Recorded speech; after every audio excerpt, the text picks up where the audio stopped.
சிலர் வந்து பார்த்திங்கன்னா மற்றவங்க பார்த்து பொறாமப்பட்டு மனசில் அமைதியே இல்லாமல் இருப்பாங்க. பொறாமை, அதாவது யாருக்கு நேர்வழியில் போகாதவங்க, பண விஷயத்தில் நேர்மையாக இருக்காதவங்க, இவங்களுக்கு பொறாமை வந்து பிடிச்சிரும். பொறாமைங்கிறது ஒரு பேய் மாதிரி பிடிச்சிரும். பண விஷயத்தில் நேர்மையாக ஏன் இருக்கணும் அப்படின்னா, நேர்மையாக இல்லைன்னா பொறாமைங்கிற அந்த பேய் வந்து பிடிச்சிக்கும். மனசில் அமைதியே இருக்காது, நோய் வந்துடும். அந்த பொறாமையால் மனசில் அமைதி இல்லாமல் கடைசியில் நோயே வந்துடும். நோயில் தான் கொண்டு விடும். அதனால் வந்து அப்போ நோயாளிகள்லாம் யார் அப்படின்னா, இந்த பண விஷயத்தில் நேர்மையாக இருக்காமல், நேர்மைன்னா அது தெரியணும்ல, அதுக்கு ஒரு அறிவு வேணும். அது தெரியாமல் கூட என்ன பண்ணுவாங்க, இப்படி தான் இருக்கணும் அப்படின்னு நினச்சிட்டு பண விஷயத்தில் நேர்மையாக இருக்க மாட்டாங்க. ஒரு தெரிஞ்ச அவங்க, அதாவது நம்ம வந்து வீட்டிலே கூட என்ன பண்ணோம், ஒரு அளவுக்கு மேலே நம்ம வாங்கினா திருப்பி கொடுக்கணும். அது ஒரு குடும்பத்திலே இருக்கணும். அது கணவனாக இருந்தாலும் சரி, மனைவியாக இருந்தாலும் சரி, பிள்ளைகளாக இருந்தாலும் சரி, அப்பாவாக இருந்தாலும் சரி, தாத்தாவாக இருந்தாலும் சரி, அதாவது ஒரு 50 ரூபா 100 ரூபா கொடுத்தா சரி திருப்பி கேட்க வேண்டாம். ஆனால் ஒரு 100 ரூபா கேட்டால் திருப்பி கொடுக்கணும். இந்த வழக்கம் இருக்கணும். இது சொந்தக்காரங்க அப்படின்ற பேரில், சொந்தம் நண்பர்கள் அப்படின்னா திருப்பி கொடுக்கக்கூடாது. இது ஒரு திருட்டுத்தனம். இந்த மாதிரி திருடர்களாக இருந்துக்கிட்டு இந்த உறவுகளை பயன்படுத்துவாங்க. இந்த மாதிரி பண விஷயத்தில் நேர்மையாக இல்லாமல் போகும்போது என்னாகும் அப்படின்னா, அவங்களுக்கு அந்த மனசில் அமைதியே இருக்காது. ஏன்னா இவங்க ஒரு திருடர்களாக மாறிடுறாங்க. உறவுங்கிற பேரில் திருடர்களாக மாறி தனக்கு தெரிஞ்சவங்ககிட்டே இந்த மாதிரி திருடிகிட்டு இருப்பாங்க. அவங்களுக்கு தெரிஞ்ச, அதாவது 100 ரூபா கேட்டால் திருப்பி கொடுக்க மாட்டாங்க. 100 ரூபா வாங்கினா திருப்பி கொடுக்க மாட்டாங்க. ஒரு 500 ரூபா வாங்கினா திருப்பி கொடுக்க மாட்டாங்க. இதுக்கு பேர் அன்பம், பாசமாக இவங்க வச்சுருக்கு. இந்த மாதிரி திருட்டுத்தனம் வந்து மனசில் என்ன ஆகிடும், கடைசியில் ஒரு திருடர்களுக்கு எப்படி மனசில் அமைதி இருக்காதோ, அப்போ இவங்களும் திருடர்கள் தான். திருடர்கள்னால் வெளிப்படையாக அதாவது தெளிவாக இது திருட்டுன்னு தெரியுதுல்ல, தெரியாமல் நிறைய திருட்டு நடக்குது. நண்பர்கள்ன்ற பேரில் கடை வாங்கிட்டு திருப்பி கொடுக்க மாட்டாங்க. அப்போ அவங்களும் திருடர்கள் தான். கடை வாங்கிட்டு திருப்பி கொடுக்க மாட்டாங்க. இப்போ அது மாதிரி நண்பர்கள் அல்லது உறவினர்கள், குடும்பத்தினர்கிட்ட வந்து ஒரு கைமாத்தா 100 ரூபா 200 ரூபா வாங்கினா திருப்பி கொடுக்க மாட்டாங்க. ஒரு 10 ரூபா 20 ரூபா வாங்கினா திருப்பி கொடுக்க தேவையில்ல. அது வந்து, ஆனால் நீ கடனாக வாங்குற அல்லது ஒரு அளவுக்கு மேலே வாங்கினாலே அதை திருப்பி கொடுக்குற அந்த வழக்கம் இருக்கணும். அப்படி இல்லைன்னா என்ன ஆகும் அப்படின்னா, இந்த மாதிரி தான் திருடர்கள். அவர்கள் வந்து திருடர்கள் மனதில் எப்படி அமைதி இருக்காதோ அதுபோல் இவர்கள் மனதிலும் அமைதி இருக்காது. திருடர்கள் யார்? பொறாமை பிடிச்சவங்க தான். ஒரு பணம் இருக்கிறவங்கள பார்த்து பொறாமை. அதனால் என்ன பண்ணுறாங்க, அவங்ககிட்ட இருக்கிற பணத்தை எடுக்க போகிறாங்க. எப்படி எடுக்க போகிறாங்க பாருங்கள். அடுத்தவங்க வீடு போய் கதவை உடச்சி உள்ளே போய் திருடுறாங்க. திருடி யாராக வந்தால், குறுக்க வந்தால் அவங்கள கொலை கூட பண்ண தயங்க மாட்டாங்க. அந்த அளவுக்கு அடுத்தவங்களுடைய பணத்தை பிடுங்கிறதுல அவங்களுக்கு அவ்வளோ ஏதோ உரிமை இருக்கிற மாதிரி ஆக்ரோஷமாக போய் அந்த வேலையை செய்கிறாங்க. அதுபோல் தான் வந்து சிலர் இப்போ உறவினர்களோ நல்ல நண்பர்களோ சரி என்ன பண்ணுவாங்க, சொந்தக்காரங்களோ சரி, குடும்பத்தினர்களோ என்ன பண்ணுவாங்கன்னா, அந்த ஆக்ரோஷத்தோடு தான் கடன் வாங்குவாங்க. ஒரு திருடர்களுக்கு இருக்கிற ஆக்ரோஷம் இருக்குது பாருங்க, அந்த மாதிரி தான் கடன் வாங்குவாங்க. திருப்பி தர மாட்டாங்க. திருப்பி கொடுக்கக்கூடாது அப்படின்னு வைராக்கியமாக இருப்பாங்க. இவங்க மனசில், ஒரு திருடர்களுக்கு எப்படி மனசில் அமைதி இருக்காதோ அதுபோல் இவர்கள் மனதிலும் அமைதி இருக்காது. அப்போ இவங்க வந்து அது அமைதியை எப்படி ஏற்படுத்திக்கிறாங்கன்னா, வாங்கிக்கிட்டே இருக்கணும். இப்போ ஒருத்தர்கிட்ட வாங்கும்போது அவங்க மேலே ஒரு நன்றி உணர்ச்சி வரதான் செய்யும். கண்டிப்பாக அந்த நன்றி உணர்ச்சிங்கிறது ஒரு அமைதியை ஏற்படுத்தும் மனசில். நான் உங்கள்கிட்டேருந்து வாங்குறேன்னா எனக்கு ஒரு விசுவாசம் உங்கள் மேலே ஏற்படணும்ல, அது மாதிரி. ஆனால் இவங்க திருப்பி கொடுக்க மாட்டாங்க, வாங்கினது திருப்பி கொடுக்க மாட்டாங்க. ஆனால் வாங்கும்போது ஒரு அமைதி ஏற்படுத்தல, அந்த அமைதி, அதுதான் அமைதின்னு நினச்சிக்கிட்டு வாங்கிக்கிட்டே இருக்கணும்னு நினைப்பாங்க. கடன் வாங்கிக்கிட்டே இருக்கணும், திருப்பி ஆனால் கொடுத்துடக்கூடாது, திருப்பி கொடுக்கக்கூடாதுங்கிறதுக்காகவே அந்த மனதில் ஏற்படுற அமைதி, வாங்கும்போது ஏற்படுகிற ஒரு விசுவாசம், ஒரு அமைதி, அந்த அமைதிக்காகவே வாங்கிக்கிட்டே இருப்பாங்க. ஆனால் திருப்பி கொடுக்க மாட்டாங்க. பொறாமை பிடித்தவர்கள், பொறாமை என்கிற பேய் பிடித்தவர்கள், திருடர்கள். நட்புங்கிற பேரில், உறவுங்கிற பேரில், குடும்பத்தினருங்கிற பேரில் இப்படிப்பட்ட திருடர்கள் இருக்காங்க. இதுதான் மறைமுக திருடர்கள். நேரடியாக நான் திருடன்னு சொல்லிட்டு திருடுறான் பாருங்க, நான் திருட தான் போகிறேன்னு சொல்லிட்டு திருடுறான் பாருங்க, அவன் வந்து ஒரு தைரியமான திருடர். இவங்கெல்லாம் வந்து ஒரு கோழைத்தனமான திருடர்கள். ஆனால் அதுக்கு என்ன தண்டனை அப்படின்னா, மனசில் அமைதி இல்லாமல் போய், மனசுங்கிறது என்னது, உடம்போட பிரதிநிதி தான். அந்த உடம்பில் அமைதி இல்லைன்னா மனசில் அமைதி இருக்காது. உடம்பில் என்ன நடக்குதுங்கிறத பார்க்குறதுக்கான ஒரு ஜன்னல் தான் மனசு. இந்த உடம்பில் என்னப்பா இருக்குது, அந்த ஜன்னலை திறந்து பாரு, மனசுங்கிற அந்த ஜன்னலை திறந்து பாரு, உடம்புக்குள்ளே என்ன நடக்குதுன்னு தெரிஞ்சிடும். மனசில் என்ன இருக்கோ அதான் உடம்பில் இருக்குது. மனசில் அமைதியே இல்லைன்னா அந்த உடம்புலேயும் அமைதி இருக்காது.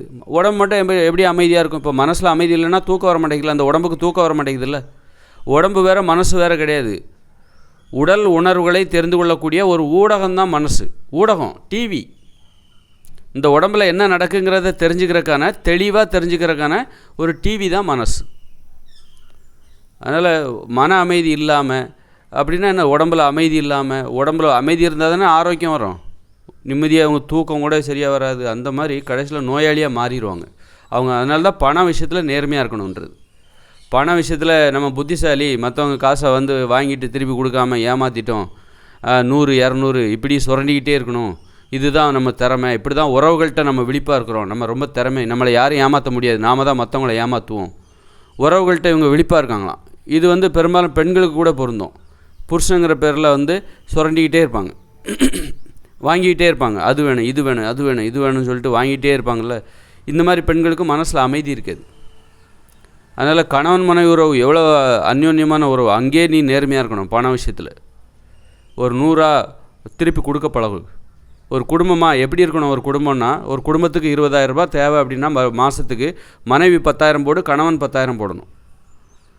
அந்த மாதிரி நேர்மை. அந்த 20,000 பணத்தில் இருந்து ஒரு ஃபேமிலி அக்கௌண்ட்டு பேங்கில் வச்சுட்டு அதிலேருந்து தான் நீ அந்த மாதத்துக்கு குடும்பத்துக்கு தேவையான பணத்தை செலவழிக்குமே தவிர, நீ கணவனுடைய வருமானத்துக்கு நான் உரிமை பெற்று விட்டேன் மனைவி என்பதால், மனைவியின் வருமானத்திற்கு நான் உரிமை பெற்று விட்டேன் கணவன் என்பதால் அப்படி ஒரு இதே கிடையாது. அப்புறம் எதுக்கு விவாகரத்துன்னு போகும்போது நான் கொடுத்ததெல்லாம் திருப்பி கொடுன்னு ஏன் வாங்குறாங்க? நான் கொடுத்தேன்ல உனக்கு நெக்லஸ் வாங்கி கொடுத்தேன்ல, விவாகரத்துன்னு வரும்போது நெக்லஸ் வாங்கி கொடுத்தேன்ல, அதெல்லாம் திருப்பி கொடு. மோதிரம் உனக்கு நான் மோதிரம் போட்டேன்ல, அதெல்லாம் திருப்பி கொடு அப்படின்னு எல்லாத்தையும் திருப்பி வாங்குறாங்க. அப்போ அந்த கொடுக்கல் வாங்கலில் இருக்கிற அந்த நேர்மை உறவும் போது இருக்கணும். பிரியும் போது மட்டும் நேர்மையாக இருக்கிறீங்களே, பிரியும் போது மட்டும் எங்கே போயிட போகுது அப்படின்னு சொல்லிட்டு கொடுக்குறது. எதுக்கு பொண்டாட்டிக்கு நெக்லஸ் அது இதுன்னு வாங்கி கொடுக்குறாங்க அப்படின்னா, இவன் எங்கே போயிட, நம்ம பக்கத்தில் தானே இருக்க போகிறா. பினாமி, ஒரு கணவனோட பினாமியாக மனைவியை பயன்படுத்துகிறான். அவள் பேரில் சொத்துக்களை வாங்குறது, தன் பேரில் இருந்தான்னா அவள் பேரில் இருந்தானே அப்படின்னு சொல்லிட்டு ஒரு பினாமியாக நினச்சி தான் அவன் பேரில் வாங்குறான். பிரியும் போது மட்டும் அப்படியே போக வேண்டியதுன்னு அவன் மனைவி தானே, எல்லாத்தையும் வாங்கி கொடுத்தது ஏன் திருப்பி கேட்குறேன்? அப்புறம் மனைவி ஏன் கேட்குறா? ஜீவனாம்சம் கொடுங்குறா, நஷ்டேடு கொடுன்றா, எனக்கு இவ்வளோ கொடுவான், சொத்தில் இவ்வளோ கொடு. அப்போ கொடுக்கல் வாங்கல இந்த நேர்மைங்கிறது உறவோடே இருக்கும்போது. நீ வந்து பிரியும் போது தான் நேர்மையாக இருக்கிற, உறவில் இருக்கும்போது நீ நேர்மையாக இரு. அப்படி இல்லைன்னா உனக்கு தான் நோய் வரப்போகுது. அது நோய் ஏன் வருது? பண விஷயத்தில் நேர்மையாக இரு, உனக்கு அமைதி தானாக வரும். அதே நேரத்தில் பண விஷயத்தில் நேர்மையாக இருக்கிறன்ற பேரில் சண்டை போட்டே கிடக்கூடாது. இப்போ ஒருத்தர் நீ லஞ்சம், இப்போ இந்த நீங்கள் போலீஸ்காரங்க லஞ்சம் கேட்குறாங்க, யாராவது ஒருத்தர் நேர்மையற்ற போலீஸ்கார், நேர்மையானவங்களும் இருப்பாங்க, நிறைய பேர் இருக்காங்க. யாராவது 1 2 நேர்மையற்றவங்க என்ன பண்ணுவாங்க, லஞ்சம் கேட்பாங்க, 100 200 கொடு அப்படிம்பாங்க.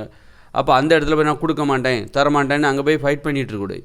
கொடுத்துட்டு போயிட்டே இரு, கொடுத்துட்டு போய் நீ அதுக்கு இப்படியெல்லாம் போகிற வர இடத்துலலாம் கமிஷன் அது இதுன்னு கேட்டுக்கிட்டே இருப்பாங்க. அங்கெல்லாம் போய் சண்டை போட்டுக்கிட்டே இருப்பீங்களா? அப்போ அந்த உங்களுடைய நேர்மையே உங்களுக்கு அமைதி இல்லாமல் போயிடும். ஆனால் நீங்கள் யார்கிட்டையும் வாங்காதீங்க, அது உங்கள் கண்ட்ரோலில் இருக்கும். வாங்காமல் இருக்கிறது நம்ம கட்டுப்பாட்டில் இருக்குது. வாங்குறது நாம் எப்படி கட்டுப்படுத்த முடியும் மற்றவங்கள? அது அவங்க தான் தெரிஞ்சிருக்கணும். அவங்களுக்கு தெரிய மாட்டேங்குது. இன்னும் கொடுத்தா தான் விடுவேன் அப்படின்றாங்க. நம்மகிட்ட எல்லாம் இருந்தும் கொடுத்தா தான் விடுவேன்றாங்க. ஒரு வேலை ஆகணுன்னா, ஒரு அலுவலகத்துக்கு போனால் வேலை ஆகணுன்னா 50 100 கொடுன்றாங்க. கொடுத்தா தான் வேலை நடக்கும். நமக்கு வேலை சீக்கிரமாக நடக்கணும், கொடுத்துட்டு போயிட்டே இருக்கணும். நிறைய வேலைகளுக்கு கமிஷன் கேட்குறாங்க. எல்லா இடத்துலையும் சண்டை போட்டுகிட்டே இருந்தால் அதுவே நமக்கு ஆபத்தாக முடியும். அதனால் அது நேர்மை கிடையாது. நேர்மைங்கிறது எதுக்காக?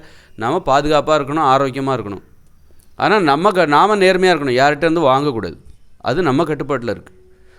அவங்க வாங்குறாங்கன்னு சொல்லிட்டு நீனும் வாங்கினேன்னு வச்சுக்க, அப்போ அவங்களுக்கு உனக்கு வித்தியாசம் இருக்காது. அப்போ அவங்களுக்கு என்னென்ன மனசில் அமைதி இருக்காது, அதுவும் உனக்கு அமைதி இல்லாமல் போயிடும். இப்படி நேர்மையை எப்படி கடைபிடிக்கணும்? இப்போ அவங்களும் நேர்மையாக இருந்துட்டால் இன்னும் ஈஸி, இன்னும் நல்லது. அவங்களுக்கு தான் நல்லது. நீ வாங்காமல் இருந்தால் உனக்கு நல்லது, அவங்க லஞ்சம் வாங்காமல் இருந்தால் அவங்களுக்கு நல்லது. அவங்க வாங்குறாங்க அப்படின்னா அப்போ நமக்கு வேலை ஆகணும். போகிற வர இடத்துலலாம் லஞ்சம் வாங்காதீங்கன்னா அப்புறம் அதுவே நமது வேலையாக போயிடும்.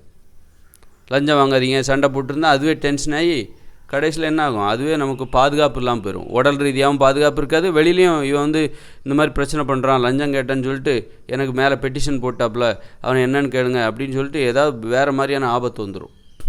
அதனால் நேர்மையாக இருக்கிறது கூட எப்படி இருக்கணுங்கிறத தெரிஞ்சுக்கணும். நமக்கு பாதுகாப்பு தான் முக்கியம். முதல்ல பாதுகாப்பை அடிப்படையாக கொண்ட ஒரு நேர்மை. நமது பாதுகாப்பெல்லாம் புறக்கணிச்சிட்டு நம்ம நேர்மையாக இருக்கக்கூடாது. நேர்மைக்கு என்ன காரணம்? பாதுகாப்பு தான். நேர்மையாக இருந்தால் நீ அமைதியாக இருப்பப்பா, உன் மனசு அமைதியாக இருக்கும், உனக்கு நோய் வராது, நிம்மதியாக இருக்கலாம், தைரியமாக இருக்கலாம். நேர்மை இல்லாதவங்க எப்போ பார்த்தாலும் பயந்துக்கிட்டு தலை குனிஞ்சி அவமானத்தோடு இருப்பாங்க. இப்போ இந்த நேர்மை இல்லாதவங்க இருக்காங்க பாருங்கள், திருடர்கள்னால் வெளிப்படையாக திருடுறவங்க தான் திருடர்கள் அப்படின்னு நினச்சிட்டு இருக்கோம். அப்படி கிடையாது. உறவுங்கிற போர்வையில் நிறைய திருடர்கள் இருக்கானுங்க. குடும்பத்தில் இருப்பானுங்க. காசை வாங்கினா திருப்பி தரமாட்டானுங்க. 100-200 வாங்கினா கூட திருப்பி தரமாட்டானுங்க. அது பெண்களாக இருக்கட்டும், கணவன்கிட்டருந்து வாங்குறது. கணவன் என்ன பண்ணுவான், அவன் உழைப்பை திருடுறவன், மனைவியோட உழைப்பை திருடுவான். நீ வெளியில் போய் வேலை பார்க்காத, அதில் வேலைக்கு போனால் கூட எல்லா ஏடிஎம் கார்டை என்கிட்ட கொடுத்துரு, அவன் ஒரு திருடனாக இருப்பான். அதாவது ஒரு குடும்பத்துக்கு 20,000 தேவைன்னா மனைவி ஒரு 10,000 போடு, கணவன் ஒரு 10,000 போடு. ஆனால் ஒரு மனைவி 50,000 கூட சம்பாதிக்கலாம். ஆனால் அந்த 10,000 தான் அந்த குடும்பத்துக்கு அவன் மனைவி கொடுக்கணும். மீதி 40,000 அந்த மனைவிக்கு சொந்தமானது. அதில் கணக்கு கேட்குறது அந்த கணவனுக்கு உரிமை கிடையாது. அதுபோல் ஒரு கணவன் 50,000 சம்பாதிக்கலாம். ஆனால் அந்த குடும்பத்துக்கு இவன் மாதம் 10,000 கொடுக்குறான், அப்படி 20,000 கொடுக்குறான் அப்படின்னா மனைவியும் 20,000 கொடுக்குறாங்க. குடும்பத்தோட பொருளாதாரம் 40,000 அப்படின்னா இந்த கணவன் 50,000 சம்பாதிக்கிறான். மீதி 30,000 பணத்தை அந்த மனைவி கேட்கக்கூடாது. அதுக்கு அந்த மனைவிக்கு உரிமை கிடையாது. அந்த அளவுக்கு நம்ம நேர்மையாக இருக்கணும். அந்த நேர்மை இந்த குடும்பங்களில் இருக்குது. அதனால தான் குடும்பங்களில் வன்முறை நடக்குது. இவங்க உறவுங்கிற பேரில் எப்படி நேர்மையாக நடந்துக்கணும், அந்த நேர்மை என்னங்கிறது தெரிஞ்சுக்கிறதில்ல, தெரியாமல் இல்லை, தெரிஞ்சுக்க விரும்புகிறதே கிடையாது. தெரிஞ்சுக்கிட்டாக்கா இந்த மாதிரி இழப்பு ஏற்படும்ல. இப்போ இந்த மாதிரி நேர்மை என்ன அப்படின்னு தெரிஞ்சுக்கும் போது ஒரு கணவனோட 50,000 பணத்தையும் நம்ம எடுத்துக்க முடியாது. வெறும் 20,000 தான் நமக்கு கிடைக்கும்.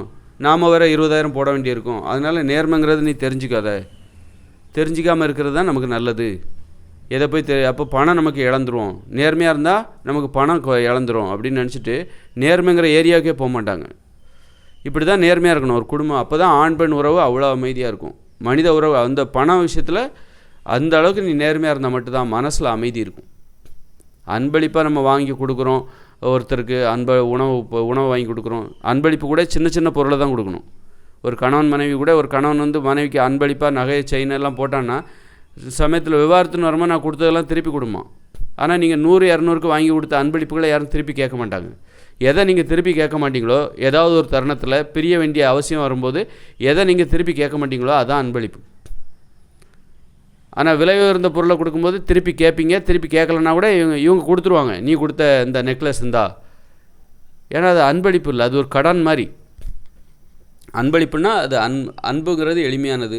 அன்போடு கொடுக்கக்கூடியது கண்டிப்பாக எளிமையான ஒன்றா தான் இருக்கும். குறைந்த விலையுடைய தான் அன்பளிப்பு. அதிக விலைக்கு கொடுத்தீங்கன்னா அதுக்கு கடன் என்னைக்காக இருந்தாலும் அது திருப்பி கொடுக்க வேண்டிய அவசியம் வரும். நம்ம கடன் பட்டிருக்கோன்னு அர்த்தம். அதனால் பண விஷயத்தில் நேர்மையாக இல்லைன்னா மனசில் அமைதி இருக்காது. மனசில் அமைதி பொறாமைங்கிற பேய் பிடிச்சிரும். அப்போ என்ன ஆகுன்னா அவங்களுக்கு அமைதியை பொறாமைங்கிற பேய் பிடிச்சவங்களுக்கு அமைதி ஏற்படுத்தணுங்கிறதுக்காக அவங்களே என்ன பண்ணுவாங்க, திரும்ப வாங்கிட்டே இருப்பாங்க. வாங்கும்போது ஒரு அமைதி வருதில்ல.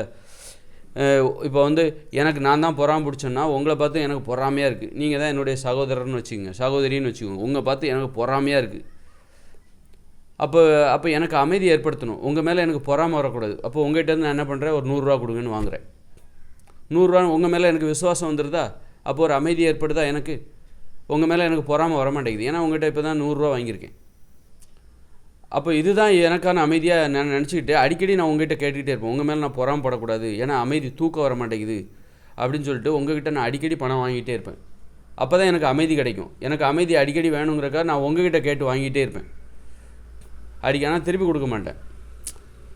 திருப்பி கொடுத்தா அது ஒரு அமைதி. பண விஷயத்தில் நேர்மையாக இருக்குது, அதான் அமைதியாக வரும். அந்த மாதிரி பொறாமை பிடிச்சவங்களோட அமைதிங்கிறது இந்த மாதிரி தான் இருக்குது. பொறாமை பிடித்தவர்களுக்கு எப்படி அமைதி கிடைக்கும், திருடனுக்கு எப்படி அமைதி கிடைக்கும். ஒருத்தரை பார்த்தா ஒருத்தர் வீட்டில் நல்லா நிறைய பணம் இருக்குது, அதை பார்க்கும்போது திருடர்களுக்கு அமைதி இல்லை மனசில். உடனே என்ன பண்ணுறான், போய் அவங்க வீட்டில் போய் திருடினா அப்பாடா அவங்க வீட்டில் உள்ள பணத்தை நம்ம திருடிட்டோம், நம்மக்கிட்ட வந்துருச்சு. இப்போ நம்ம அவங்கள பார்த்து பொறாமப்பட வேண்டிய அவசியம் இல்லை. ஏன்னா அவங்ககிட்ட பணம் இருக்க போய் தான் நம்ம பொறாமப்பட்டோம். இப்போ அந்த பணம் நம்மக்கிட்ட இருக்குது அப்படின்னு சொல்லிட்டு இந்த மாதிரி அமைதி ஏற்படுத்திடும். அவங்ககிட்ட இருக்க பணம் இப்போ நம்மக்கிட்ட வந்துருச்சு அந்த மாதிரி. அப்போ நம்ம பொறாமப்பட வேண்டிய அவசியம் இல்லை. இந்த மாதிரி இந்த மாதிரி திருடர்கள் பண விஷயத்தில் நேர்மையாக இல்லாதவங்க மனதில் அமைதியை ஏற்படுத்துவதற்காக இதையெல்லாம் செய்து கொண்டிருப்பார்கள். பிடுங்கிட்டு இருப்பாங்க மற்றவங்கிட்ட.